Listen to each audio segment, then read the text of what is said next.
uselessness. All my life I have battled grey tedium.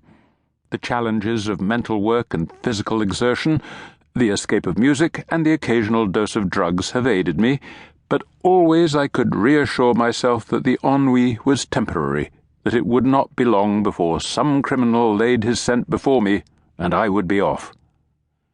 Now my so-called friends had conspired against me, coddling me for my own good. 54 is not old. I found tedium mentally trying, but physically agonizing. As a winter turned to spring, it became apparent that the world had finished with me. The only thing required of me was a decision to agree.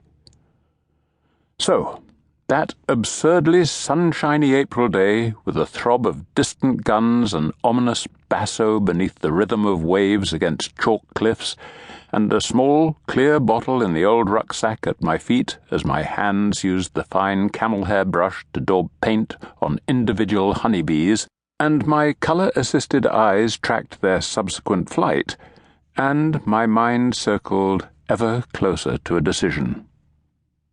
To be interrupted by slow footsteps approaching across open ground. After 12 years in Sussex, I was well accustomed to busybodies.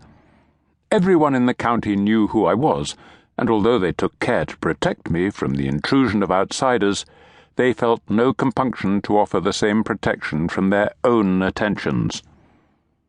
Stepping into the village shop for Mrs. Hudson would bring a knowing wink and a heavy-handed jest about investigating the choices of soap powder. If I paused to examine an unfamiliar variety of shoe print on the ground, a short time later I would look back to find a knot of villagers gazing down to see what had drawn my attention. One time, a casual remark to a passing farmer about the sky, that a storm would arrive by midnight, led to a near panic throughout the downland community until the farmer's wife had the sense to ring Mrs. Hudson and ask if I'd actually intended to warn him that the Kaiser's troops were lying offshore waiting for dark. Only the pub had proved safe ground. When an Englishman orders a pint, his privacy is sacrosanct.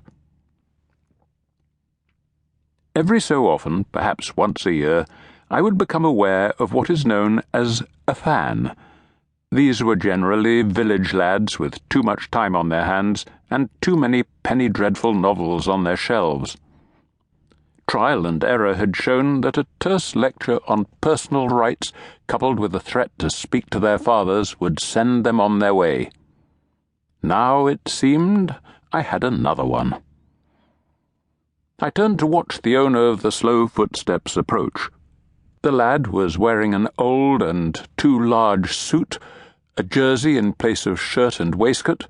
It had been cold that morning when I, and it appeared he, had set out, and a badly knit scarf with a cloth cap pulled down to his ears, and shoes that, despite being new, pinched his toes.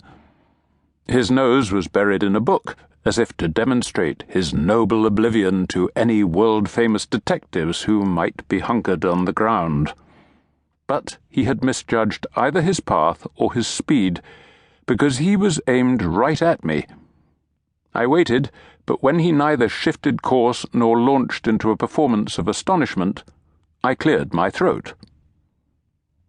The astonishment that resulted was, I had to admit, no act. The child was furious. Embarrassment has that effect on the young, I have noticed, both at my throat-clearing and at the involuntary epithet it had startled out of him. He snatched up his dropped Virgil, the Georgics, as one might expect, and demanded, "What on earth are you doing? Lying in wait for someone?" It being, I presumed, the eternal task of a detective, to be lying in wait at all times and in all places.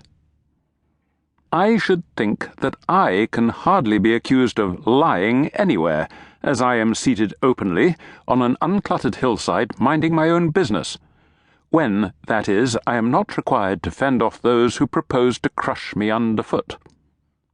And I turned back to my task of bee-watching, unaware that my mild, if condescending remark